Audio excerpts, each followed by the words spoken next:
Doctor মানিক সাহার নেতৃত্বাধীন ট্রিপলিনি সরকারের মন্ত্রিসভা কি শীঘ্রই রদবদল হতে চলেছে? ইতিমধ্যেই এই বিষয়টিকে কেন্দ্র করেই বিজেপি দলের অন্দরে ব্যাপক কানাঘুষা শুরু হয়ে গিয়েছে। কিন্তু হঠাৎ করেই মন্ত্রিসভা রদবদল প্রশ্ন উঠছে কেন? এই প্রশ্ন আজ বিরোধী রাজনৈতিক দলগুলির মধ্যে ক্রমশই তেজ হচ্ছে।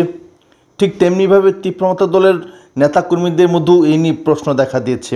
অতি সম্প্রতি রাজ্যের তরুণ তুর্কি বিধায়ক তথা নলছর কেন্দ্রের বিধায়ক কিশোর বর্মন সর্বশেষ মন্ত্রী হিসেবে শপথ গ্রহণ করেছেন। তা সত্ত্বেও আবারও নতুন করে মন্ত্রিসভা রদবদল প্রশ্ন উঠছে। এ নিয়ে রাজনৈতিক মহলে জোর চর্চা শুরু হয়েছে। ইতিমধ্যে বিজেপি সদর দপ্তর সূত্রে জানা যাচ্ছে যে এ মাসের শেষ সপ্তাহ কিংবা আগামী মাসের প্রথম দিকেই রদবদল হতে পারে। এর অন্যতম কারণ হলো রাজ্যের ট্রিপলিনি সরকারের অন্যতম জোট শরিক তীব্রমতা দল এবং দলের সুপ্রিমো আগামী 20 তারিখ দিল্লিতে এক জরুরি বৈঠকে মিলিত হতে যাচ্ছেন।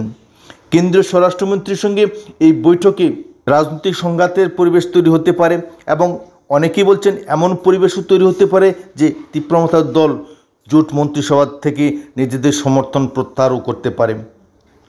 যদি তীব্রমতার দল জোট সরকার থেকে তাদের সমর্থন প্রত্যাহার করে স্বাভাবিকভাবেই তাদের দলীয় দুজন বিধায়ক তথা মন্ত্রী অনিমেষ দেববর্মা এবং বিশ্বকুমার দেববর্মার মন্ত্রিসভা থেকে পদত্যাগ নিশ্চিত বলা যায়।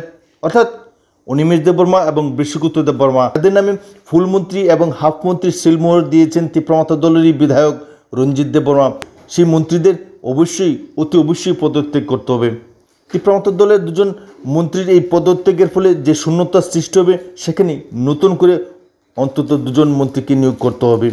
দুজন মন্ত্রীর পদত্যাগের ফলে যে শূন্যতা সৃষ্টি হবে সেখানে বিজেপি দলের দুজন বিধায়ক মন্ত্রী হতে পারবেন। এছাড়াও আরও একটি জটিল প্রশ্ন রয়েছে। রাজ্যে মাননীয় মুখ্যমন্ত্রীর হাতে অনেক দপ্তর রয়েছে এবং সেই সমস্ত দপ্তর পরিচালনা করা অত্যন্ত কঠিন হয়ে পড়ছে। সেই দপ্তরগুলির ক্ষেত্রেও বেশ কিছু দপ্তর অন্য কোনো মন্ত্রীর হাতে রদবদল করা হতে পারে। ঠিক তেমনিভাবে রাজ্যের ট্রিপলিনি মন্ত্রিসভায় বেশ কিছু মন্ত্রী রয়েছেন সংশ্লিষ্ট দপ্তর পরিচালনা করার ক্ষেত্রে যথেষ্ট পারদর্শিতা দেখাতে পারছেন না, স্বচ্ছতা দেখাতে পারছেন না এবং সবকা সাথ সবকা বিকাশের লক্ষ্যমাত্রা অর্জন করতে ব্যর্থ হয়েছেন।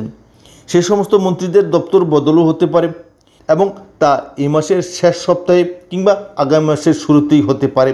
কারণ তীব্রমতা দল আগামী 20 জুলাই দিল্লিতে গুরুত্বপূর্ণ বৈঠকে মিলিত হবেন এবং এই বৈঠক যে লাস্ট ফাইট হতে যাচ্ছে এবং কেন্দ্রীয় সরকারের সঙ্গে দর কষাকষি রাজনীতি, চাপের রাজনীতি, সেই সঙ্গে রাজ্য রাজনীতি এবং জাতীয় রাজনীতির প্রেক্ষাপটে যে প্রেশার পলিটিক্স করতে চাইছে তীব্রমতা দল, সেই প্রেশার পলিটিক্সে যদি বিজেপি কেন্দ্রীয় নেতৃত্ব কিংবা কেন্দ্রীয় স্বরাষ্ট্রমন্ত্রী অমিত শাহ হেরে যান তবে নিশ্চিতভাবে এ রাজ্য থেকে তীব্রমতা দল সমর্থন প্রত্যাহার করে নেবে এবং 21 জুলাই হয়তোবা তীব্রমতা দলের দুজন মন্ত্রী পদত্যাগ করতে পারেন।